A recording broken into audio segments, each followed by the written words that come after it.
Добрый день, дорогие друзья. Мы находимся в Кишиневе, вот, только что прилетели по приглашению Петрова из Подольского, которые совсем недавно посетили нашу республику. Мы наметили большую программу нашей совместной работы.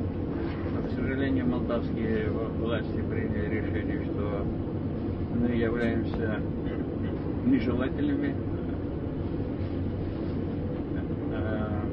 гражданами, которые не могут посетить вашу страну, поэтому, к сожалению, мы не сможем принять участие в Конгрессе. Тем не менее, пользуясь моментом, я хотел бы поздравить вас с прошедшей Пасхой, пожелать хорошей, успешной работы. У нас добрые традиции, татарский народ, гагаузский, они братья. И, конечно же, последние годы у нас очень много контактов, и мы имеем большие планы дальнейшего развития. Я очень надеюсь, что вот молодая команда, Петров, Подольский, они будут неким таким хорошим связующим звеной между Россией, Татарстаном и Гагаузией.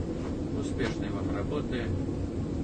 До новых встреч в Татарстане. Татарстан всегда вас ждет. Мы будем искренне рады вас приветствовать у нас в нашей столице Казани. Успехов вам!